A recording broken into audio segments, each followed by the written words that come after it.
Continuando aqui a minha série sobre linguagens formais e autômatos, eu vou falar sobre linguagens regulares, mas antes vou revisar aqui o que é um autômato de estados finitos determinísticos, ou também autômatos finitos determinísticos.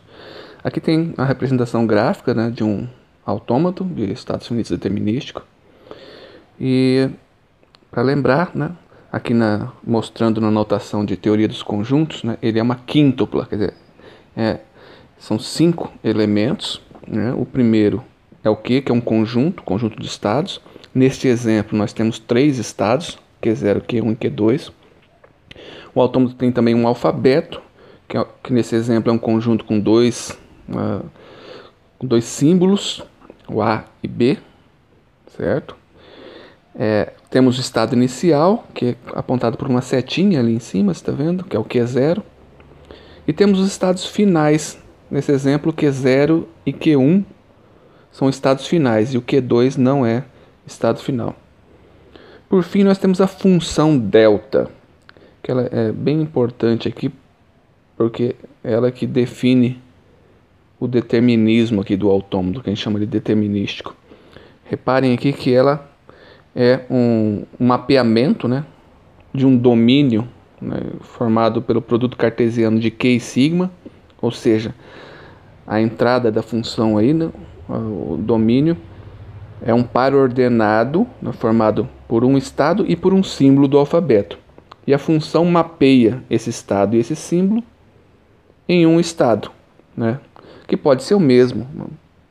Então, com isso você consegue caminhar pelo autômato seguindo o que essa função determina.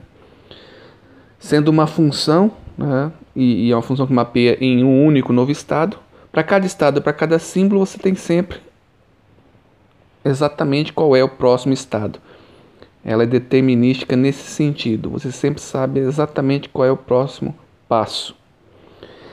E aqui eu estou mostrando a função delta, que aparece lá no gráfico, através das setinhas, né, são as setinhas, ou as arestas do nosso grafo, se você lembrar aí a teoria dos grafos. E a gente vê aqui, né, olha aqui, ó, o primeiro par ordenado fala de, se você estiver no Q0, estiver lendo um A ou consumindo um A, o símbolo A, você deve continuar no Q0.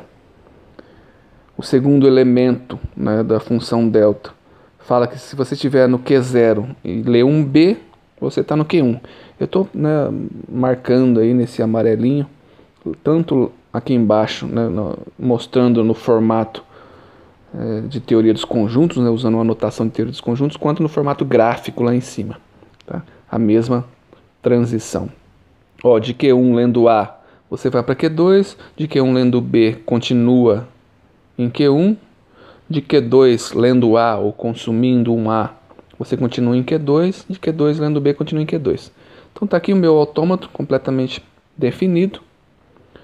Uma pergunta muito importante quando você olha para um autômato, ou quando você vê um autômato, é qual a linguagem, né, que esse autômato reconhece. Quais são as cadeias que são aceitas, né, e quais as cadeias não são aceitas.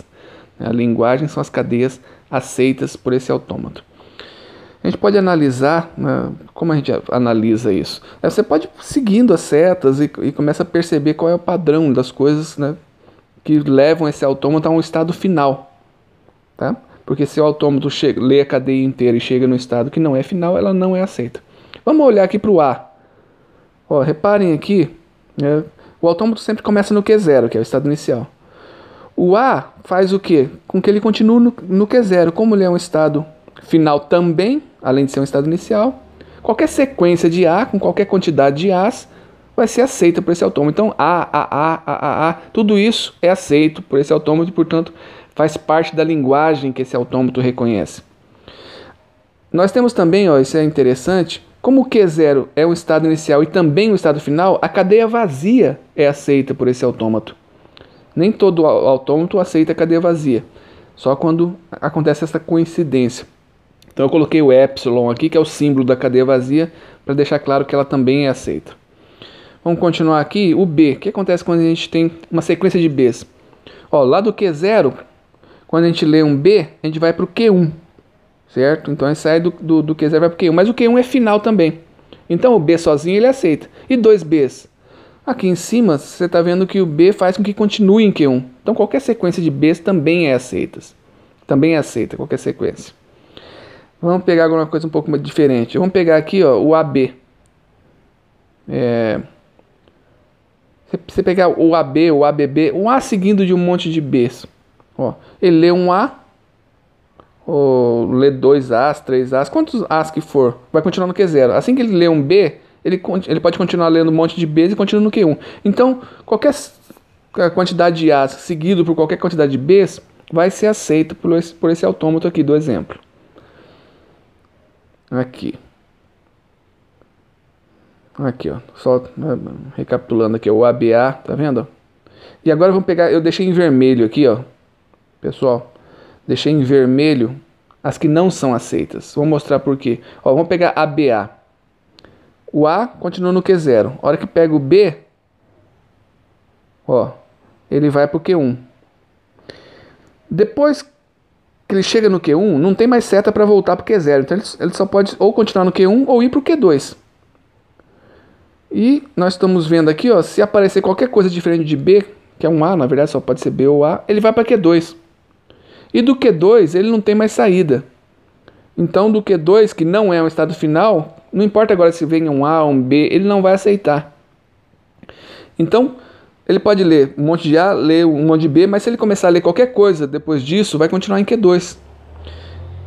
Vamos pegar o AB, AB, e vou mostrar agora a notação de teoria dos conjuntos, para a gente acostumar a usar. Ó, reparem aqui, ó, eu já mostrei isso num vídeo anterior. Essa notação aqui, ela registra, né, o histórico do autômato, a execução dele, por onde ele passou, como é que ele fez para reconhecer ou não reconhecer uma cadeia.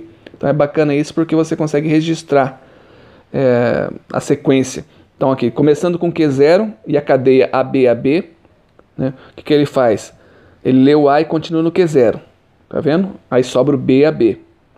Agora tem um B, ele vai pegar e vai para o Q1, né, porque era um B, e fica só com AB. Agora ele vai ler o A e vai para Q2, ok? Do Q2, lendo um A, se estivesse lendo um B também, continuaria no Q2. Então ele leu esse A e chegou na cadeia vazia. Então ele leu a cadeia ABAB inteira e parou em Q2. Como o Q2 não é um estado final, ele não aceita essa cadeia. E aí acho que agora já pegaram, né, o jeitão da coisa. Ele só vai aceitar, só vai parar em estado final se for uma sequência de A's seguidos de uma sequência de B. E eu consigo representar agora usando aquele fecho. Lembra o fecho transitivo e reflexivo do primeiro vídeo? Vocês podem voltar para lá, porque esse é um conceito importante. Se ainda não entenderam, assistam o primeiro vídeo. Então essa estrelinha em cima, né, do A que está entre chaves aí, diz que, né, eu estou me referindo aqui a qualquer combinação, né, na verdade qualquer concatenação das cadeias que estão dentro das chaves. Aqui a cadeia é só o A. Então é o A estrela seguido de B estrela, quer dizer, seguido de qualquer quantidade de Bs. Tá? Uma outra maneira, né, é comum a gente tirar essas chaves aí e colocar a estrelinha direto em cima do A, quando não tem mais do que um símbolo aí, quando a gente está falando, né, quando não tem mais do que uma cadeia nesse caso. Então você não precisa dessas chaves aí para delimitar. Tá? É só uma simplificação da notação. Então essa linguagem desse autômato é A estrela seguido de B estrela. Tem outra notação ainda que é interessante, que aparece muito aí na literatura, que ao invés de você usar a estrela, você usa o N, que você usa uma variável N, que significa no número inteiro. Aqui ó, você está vendo, é o A elevado a N, quer dizer, é o A N vezes, onde N é um inteiro maior ou igual a zero. Então N pode ser zero, que aí seria a palavra vazia, pode ser 1, que é o A elevado a 1, que é o próprio A elevado a 2 é o AA, A elevado a 3 é AAA. Então a gente tem, né, em linguagens formais, esse tipo de notação aqui, ou essa definição, né, de uma potência. Né? Então a gente pode levar uma cadeia, uma palavra, a uma determinada potência. Reparem que B também, né, é o A elevado a N seguido de B elevado a M. Reparem que o M é diferente de N. N de navio, M de Maria. E o M também é o inteiro maior ou igual a zero. Então isso aqui é só uma outra forma de representar essa linguagem, que vai ser importante daqui a pouco. O que são então linguagens regulares, agora que eu recapitulei o que é um autômato de estados finitos determinístico? Na verdade, uma linguagem regular é qualquer linguagem, né, e todas as linguagens que eu consigo criar um autômato desse tipo, né, de estados finitos, capaz de reconhecer essa linguagem. Então, se tem um autômato de estados finitos determinístico, é uma linguagem regular. Tá? Essa é uma das definições de linguagens regulares. E se não tiver como você criar um autômato para a linguagem, se não tiver jeito, né, de se criar um autômato, então não é regular. Então é uma definição, né, bem precisa do que são linguagens regulares e que te dá inclusive uma maneira de testar se uma linguagem é regular ou não. Se alguém te pergunta, a linguagem é regular, como é que você prova que ela é? Mostra um autômato. Para provar que não é regular é um pouco mais complicado, mas não é o objetivo da aula de hoje, tá? Então essa linguagem do exemplo, ela é uma linguagem regular porque mostrei o autômato. Aqui um outro exemplo, eu não vou mostrar o autômato, vocês podem construir como exercício. Ó, qualquer cadeia, palavra, que contém a sequência ABBA é também uma linguagem regular. Você consegue construir um autômato que reconhece essa linguagem. Ó, reparem o uso da estrela de Kleene aí do fecho, né, para representar uma combinação qualquer de A e B. Tá? Então eu estou dizendo que essa sequência ABBA pode ter como prefixo qualquer sequência e como sufixo qualquer sequência, inclusive a cadeia vazia. Então ABBA sozinho pertence a essa linguagem. E ABBA no meio de qualquer palavra também pertence a essa linguagem. E nada fora disso pertence a essa linguagem. Vamos pegar agora uma linguagem em cima de um outro alfabeto formado pelos dígitos de 0 a 9. Vocês podem bater o olho aqui e já perceber, né, o que essa linguagem representa. É um dígito de 1 a 9 seguido de qualquer quantidade de dígitos. Tá? O fecho transitivo sendo usado de novo aí, né? O fecho transitivo reflexivo. Então o que eu tenho aqui são os números naturais. Tá? É o 100, é o 1000, 2000, 900. Reparem que antes do fecho aqui, ó, eu coloquei de 1 a 9, não de 0 a 9, né? Porque a gente não está permitindo aqui o 0 à esquerda na hora que você for representar um número natural, né? Porque o 0 à esquerda não faz sentido para os números naturais. Então por isso que tem de 1 a 9, depois de 0 a 9 e o fecho transitivo reflexivo dos dígitos de 0 a 9. Aqui um outro exemplo mais interessante é uma linguagem formada por representação monetária em reais, né? por representação de uma quantia em reais, tá? Uma quantia em reais numérica. Ó, reparem aqui que eu tenho o R e o cifrão, que entram agora no meu alfabeto, sigma. Depois eu tenho o que eu já tinha mostrado lá em cima, que é um número natural, ok? Tem uma vírgula, né, que a gente sempre coloca uma vírgula, seguido do quê? De 2 dígitos, por estar elevado a 2 aqui, tá vendo? Uma combinação de 2 dígitos qualquer, que é a parte do centavo. Aqui alguns exemplos de palavras dessa linguagem, ou de cadeias dessa linguagem. R$150,40, R$2.000, R$321,11. São alguns exemplos. Você pode modificar um pouco essa linguagem para permitir que não tenha centavos, né? Não seja obrigado a colocar o vírgula 00, por exemplo, ou colocar o ponto nos milhares. Dá para você brincar com essa linguagem e depois tentar construir um autômato para reconhecer isso. Se você conseguir construir o autômato para reconhecer isso, você tem, na verdade, depois como implementar um software que você digita lá um número, né, ou você escreve um número e o software vai dizer se tem um erro ou não. E essa linguagem aqui? Vamos pegar uma outra aqui. Ó, é A elevado a N, seguido de B elevado a N, com N maior ou igual a 0. Então, é uma linguagem formada... O N agora é um só, não tem mais o M de Maria, é N de navio nos dois casos.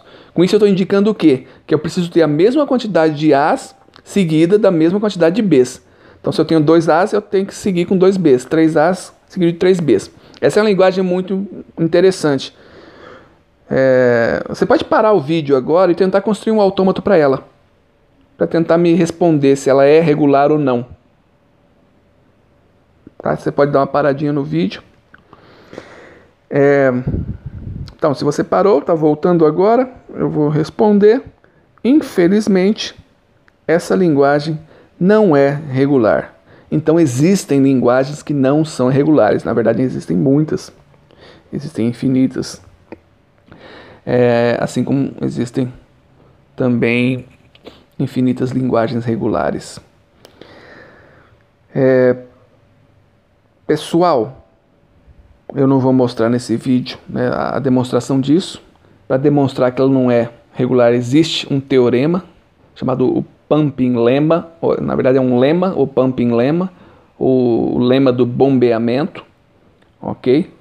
Mas espero que tenha ficado claro aqui o que são linguagens regulares. Existem algumas classes de linguagens que a gente vai ver durante o curso.